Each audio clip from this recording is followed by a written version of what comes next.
my my handwriting is so messy. 25 times 0 0.16, 20, 0, 1, 2 times 2, 5. What am I doing? 0, 0, 7. 7. 7. Tumenta ka. Ay, tumenta. 7. So now, I calculated that the males born before 1960 is actually 7. So now, we have 1960 or later. 1960 are number of males who were born in 1960. In 1960. 1960 or later. So this is a keyword actually. 1960 or later.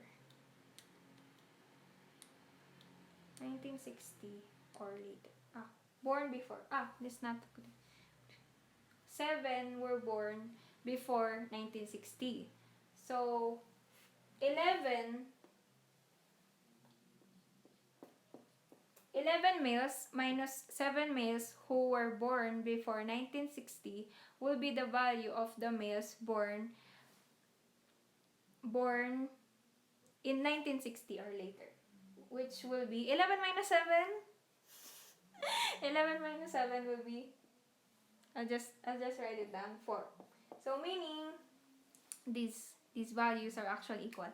Another way to solve it will be subtract 0.44 minus 0.28. You will get the number of males who were born in 1960 or later. That will be 44 minus 28. That will be 12.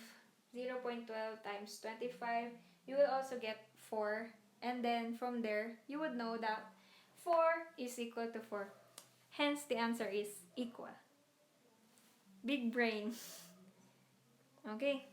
Next question. I'm not sure if... Oh! Let me just go ahead. I'm finding the questions now. Let me go ahead and see.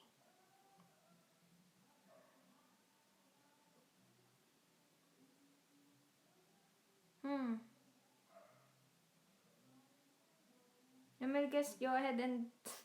I lost the questions. I'm so sorry. So, is this one clear to you?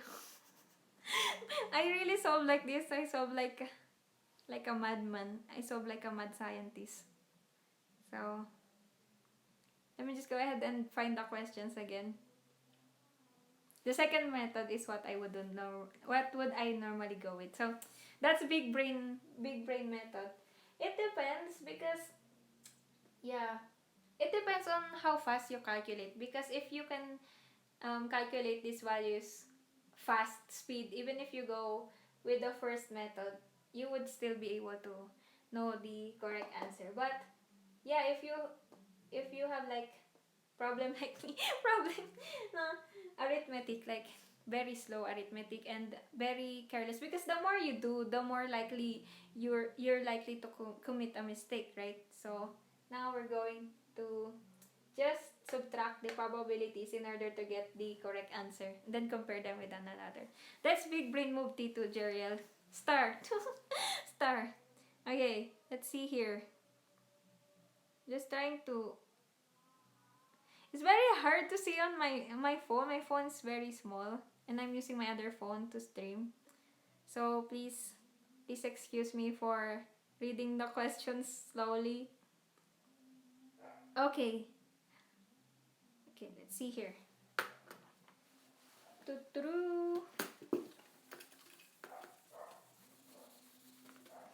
The problem. Grab your pen and paper, and this is the problem. At company Y, the ratio of the number of female employees to the number of male employees is 3:2. So, ratio of female to male. What ayaw to me? Female to male is 3:2. Yeah, you can see. Okay, the ratio of male to female is female to female to male is 3:2. If there are 100 female employees at the company, how many male employees are there at the company? So 100 female, 150 female. So this is a ratio and proportion question. This is just easy question. So what I'm going to do is to just divide 150 by 3. So the answer is 50. And then multiply the answer by 2 and I will get 100.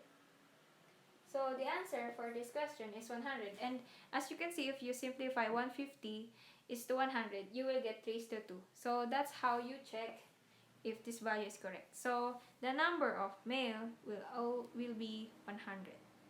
Next question.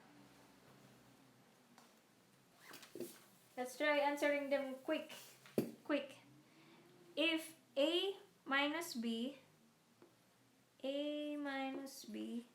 over A plus B is equal to 2 and B is equal to 1, what is the value of A? So these are like my favorite type of questions.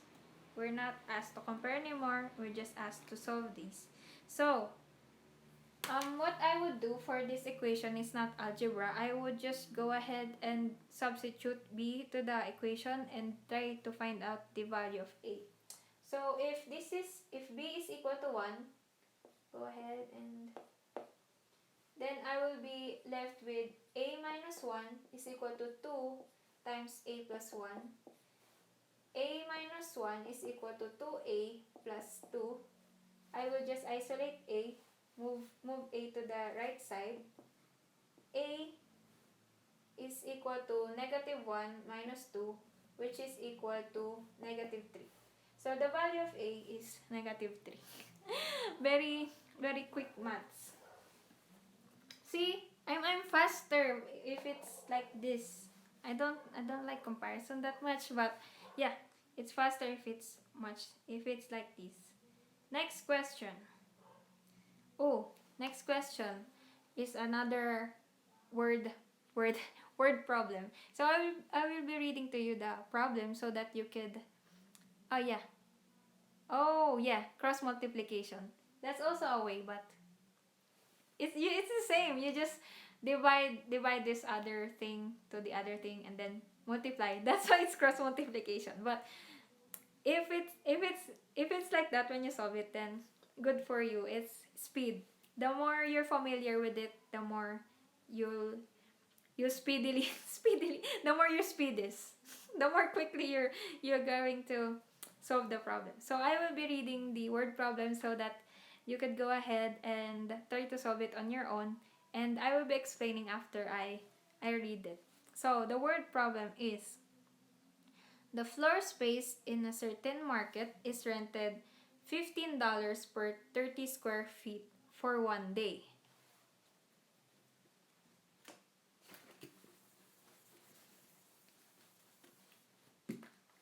For every 30 square feet, it's $15.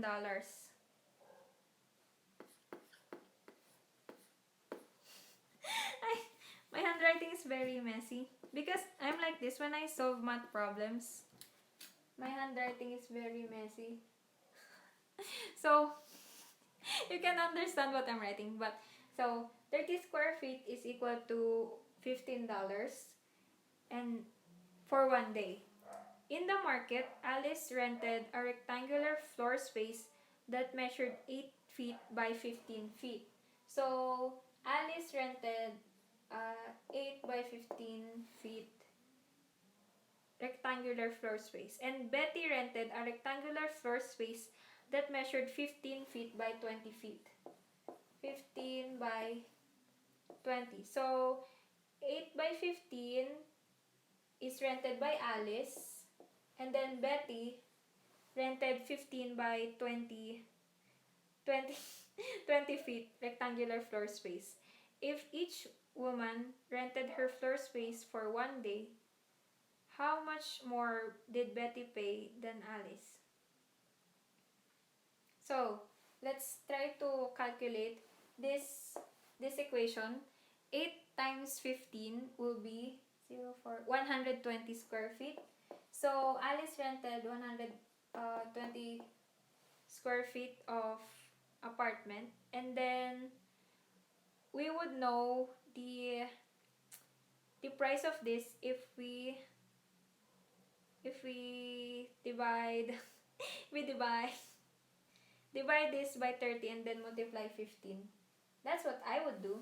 So 120 square feet divided by 30 square feet will be 4, and then 4 times $15 will be $60. So Alice paid $60, and then for Betty, she paid 20 times 15, which is 30. 15 times 2 is 30. That's one. So 300 square feet of space. So 300 divided by 30 is 10. 10 times 15 is 150. So Betty paid $150. So 150 minus 60. The answer is $90. Betty paid $90 more than Alice. So when you're doing maths, it's nice that you calculate. Yes, I'm getting $90. That's correct. When you're doing math, it's nice that you know the basic multiplication, especially the multiplication table, because I have taught children that don't know multiplication table even though they're in 9th grade, 11th grade. So it's very, very critical to learn the multiplication table, the squares, the square roots, the percentage. All those concepts are the basic concepts that you will use in your life. For example, in your bank account, you have this interest rate. So it's very nice if you know these kind of equations that are basic, because these are essential for you to live. No, essential for you to get better living conditions. Not like me, who doesn't have a table. But there you go. Next question. A business owner obtained $6,000 loan at a simple annual interest rate. Oh, this is what I'm telling you about. A business owner obtained $6,000 loan at a simple annual interest rate of R% in order to purchase a computer. After 1 year, the owner made a single payment of $6,840 to repay the loan, including the interest. What is the value of R? So basically, the business owner loaned $6,000 with an interest rate of R%. Oh no! I messed it up. So let me just go ahead and fix this.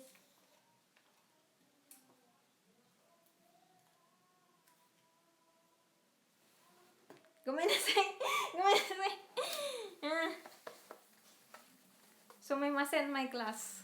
We are in trouble. Okay, so here. So if a business owner loaned $6,000 and then he has to pay it back $6,840, but it has the interest, and there is an interest rate of R.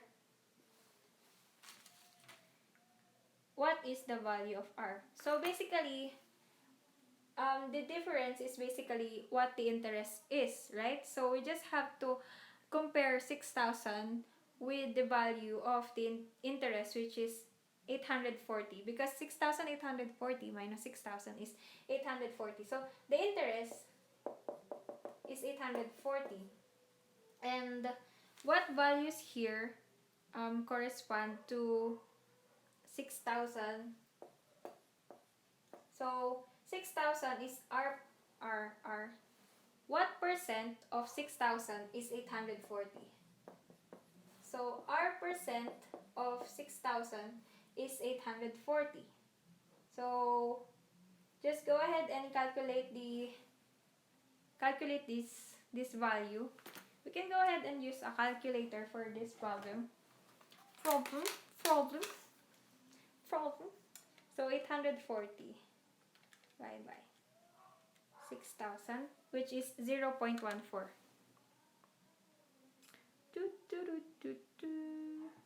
And 0.14 in percent is 14%. Very good, Tito Jeriel. You got it again. Star! Star! Amin na kamay mo, tatakan ka ng star. That is 14%. Very good. Very good. Okay. Next question.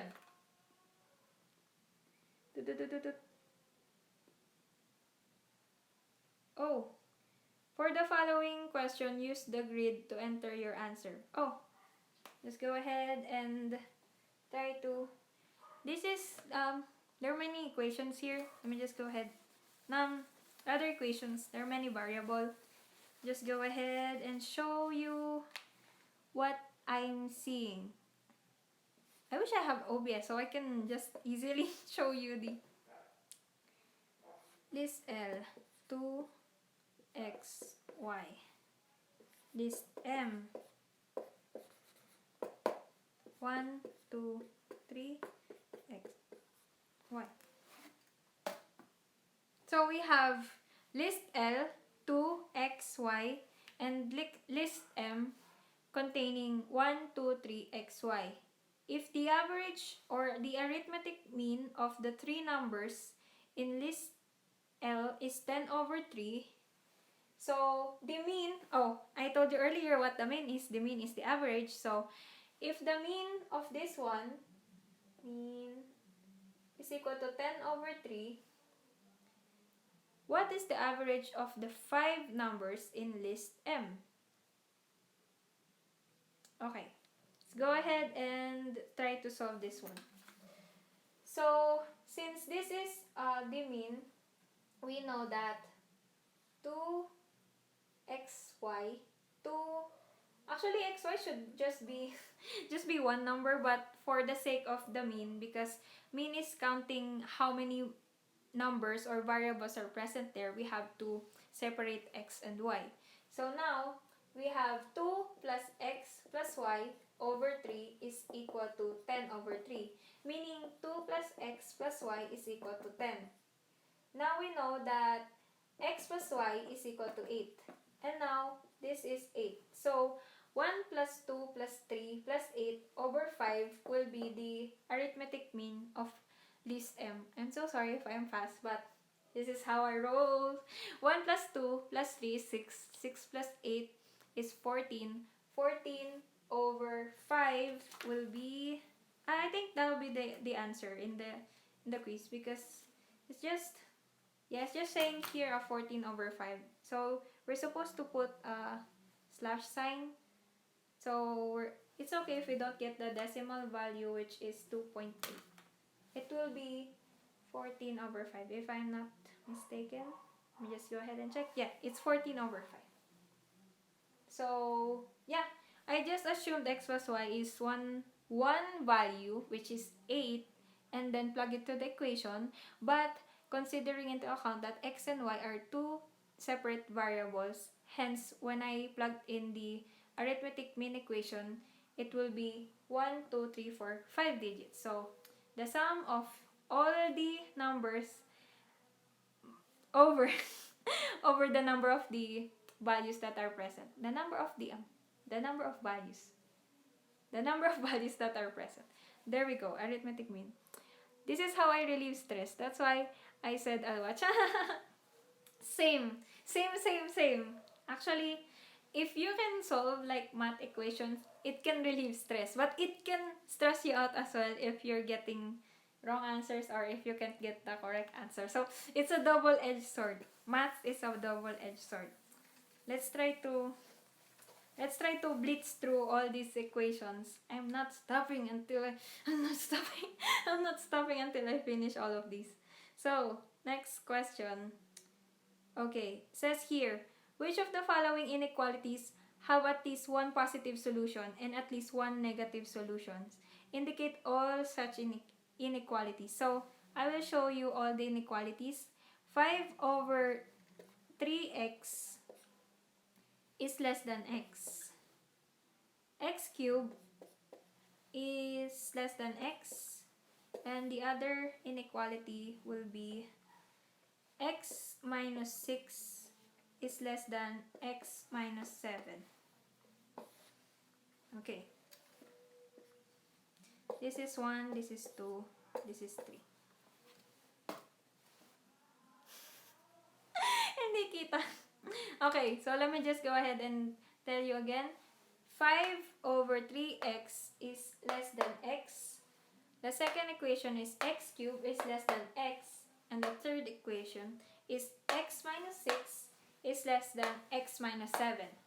So we're asked to find which of these inequalities have at least one negative solution and one positive solution. So let's try to make this let's make this up. So I will try -1 and 1 because these are the easy numbers to plug in. Okay, -1, if this is -1 and this is -1, no, this will not be correct because 5/3 x, wait, let me just 5/3 x, let me just do it again, I'm sorry. 5/3 x times -1 is -5/3 x, and that is less than -1. Actually, this is correct. So this is negative solution. Let's try a positive solution, which is 1. 5/3 x is less than x. So this solution will not be possible because if x is positive, then it will be 5/3 times the positive number is less than x times the positive number, which is not true because 5/3 is greater than 1. So this will not be true. Next will be x cubed is less than x. So let's try a negative solution. So I will try -1 is less than -1 cube is -1. -1 times -1. This is not true. I'll try other numbers other than 1 because 1 is tricky. So let me try 2. -2 cube is -8. -8 is less than -2. That's correct. And then if I try in a positive value, for example, 1/2 cube is 1/8, and 1/8 is less than 1/2. Yes. Next. So this equation is true. Yes. And then next, x minus 6 is less than x minus 7. So let's try a negative solution, a positive solution first. Let's try positive solution. Is there a positive solution for this one? X minus 6 is less than. I think there's no positive solution for this one because if 1 minus 6 is less than 1 minus 7, there'll be -7 is less than -8, which is not true. -7 is actually greater than -8. So this will not have a positive solution in the first place. So this equation will be nada.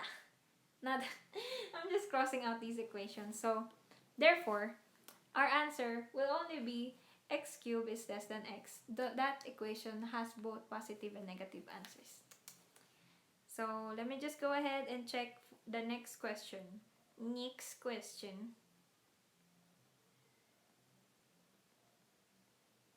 If, oh no, it's exponent. I can't talk now, I can't speak now. I'll try to write in large handwriting so you can see. I'm so sorry. I don't have good technology nor materials to stream well. I'm poor. I'm so poor. Okay, see here. So I'll just go ahead and write it down for you. If 5 raised to 5x 5 raised to 5x times 25 is equal to 5 raised to n, where n and x are integers. What is the value of n in terms of x? So, yeah, I think you can see that. It's just messy, but I will just read it again for you so you can understand. If 5 raised to 5x times 25 is equal to 5 raised to n, what is the value of n in terms of x? So, these are rule of exponents. So, are you familiar with exponents? The general rule for exponent is that if you have, for example, 5 raised to x times 5 raised to x is equal to x plus x, which is equal to 5 raised to 2x. That's the general rule. If you multiply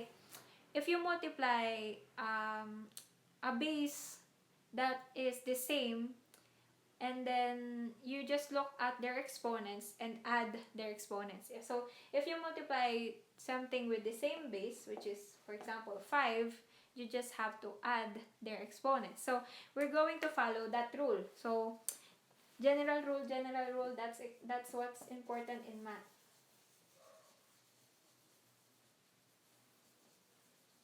Okay, so let's try to convert these numbers into the same base so that we can be able to compare them. 5 raised to 5x, can it be seen? Oh no, it can't be seen.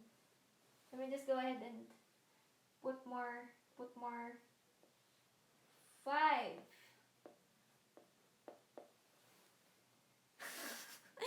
5 raised to 5x, and then 25 is actually, we know that 25 is actually 5 squared, which is 5 times 5, right?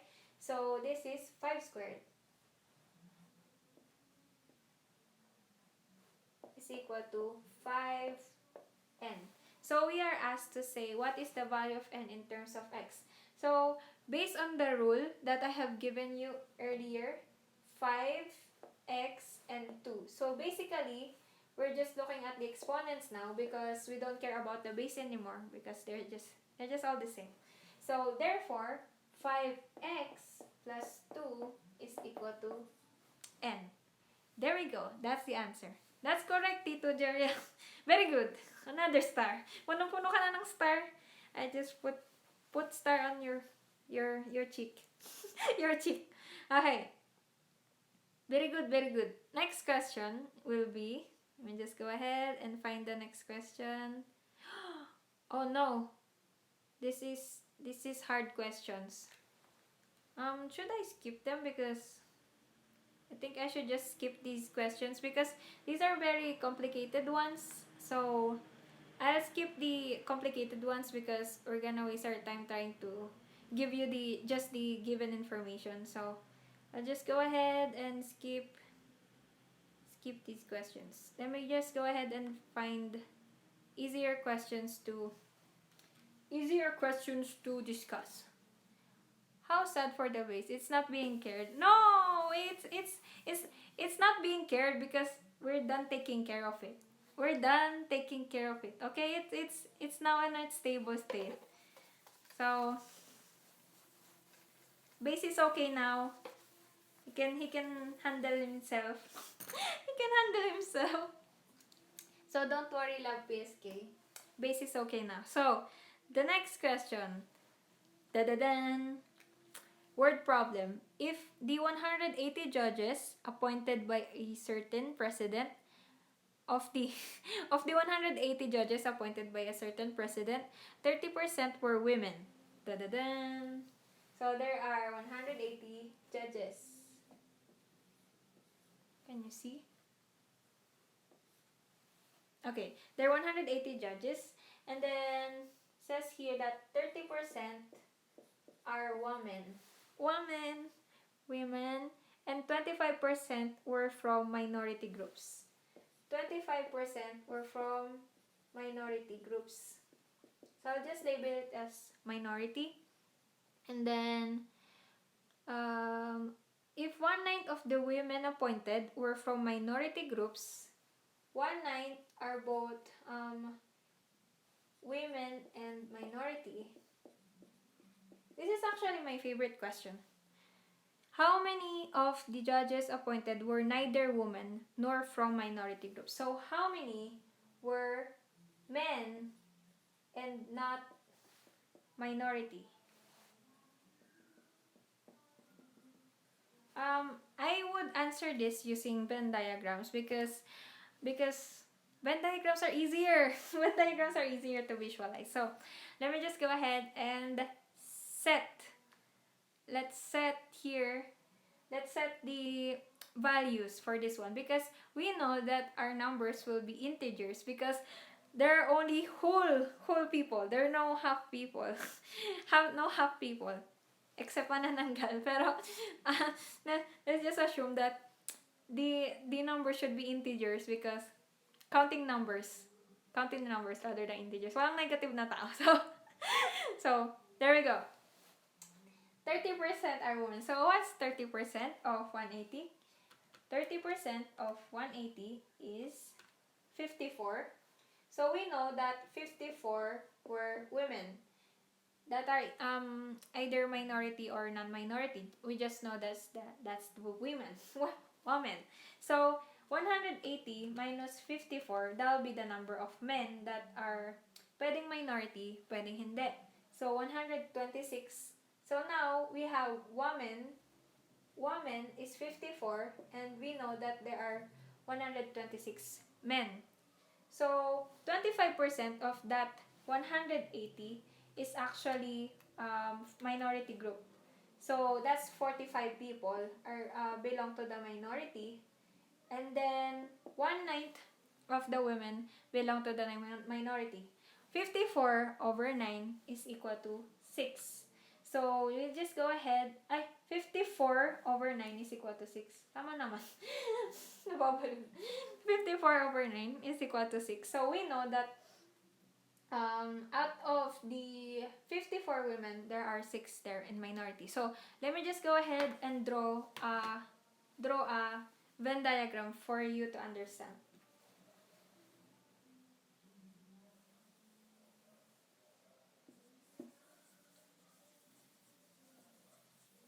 Okay, I just retained the numbers so that we won't forget them.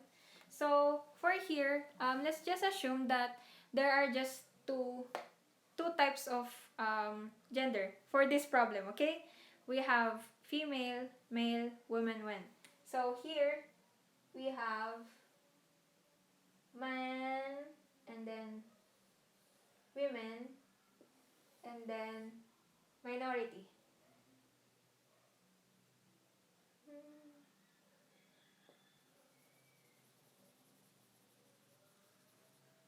Minority, woman, men.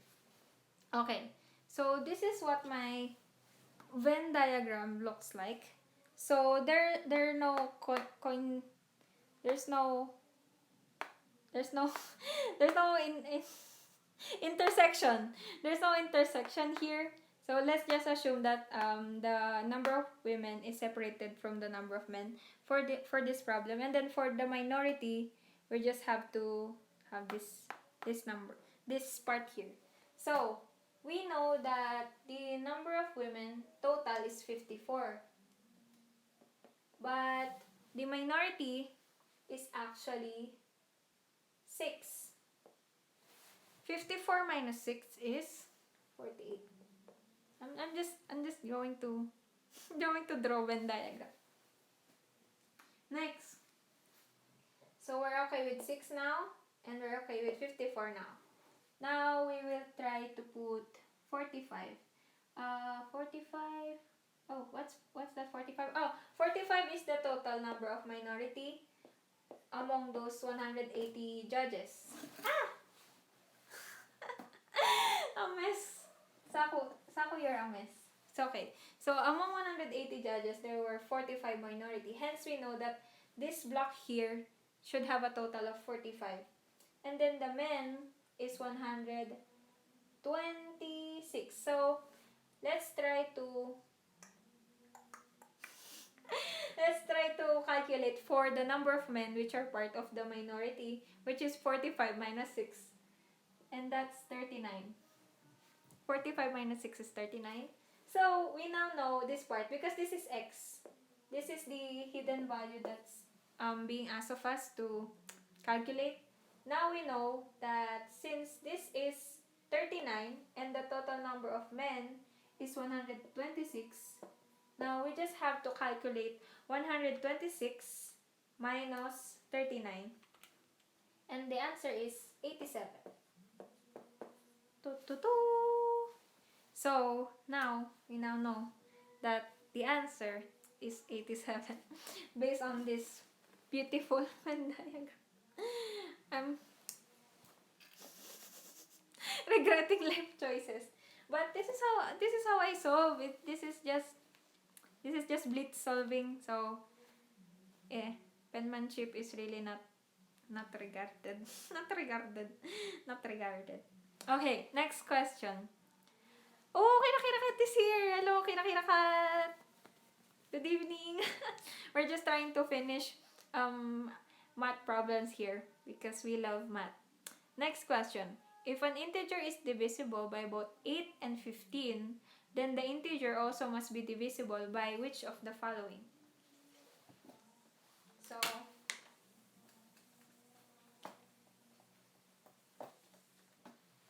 So there's an integer, and this integer can be both divided by 8 and 15. You see? There we go. 8 and 15. So, which of the following could it be divisible to as well? 18, 24, 32, 36 versus 45. So if I were me, if I were the one solving this, I would just go ahead and multiply 8 times 15. That would be 120, right? And I would know automatically which numbers here can be divided. Which number can 120 be divided without having a remainder? So, can you guess? 16? Is it 24? Is it 32? Is it 36? Or is it 45? It's actually kind of obvious because 24 is actually 120 is a multiple of 24. 24 times 5 is actually 120. So, we know that the answer is 24. 24. Yes. Yes. So, yeah, be familiarized with multiples, with factors as well. Next question. A certain experiment has 3 possible outcomes. The outcomes are mutually exclusive and have probabilities p, p over 2, and p over 4 respectively. What is the value of p? So, we know that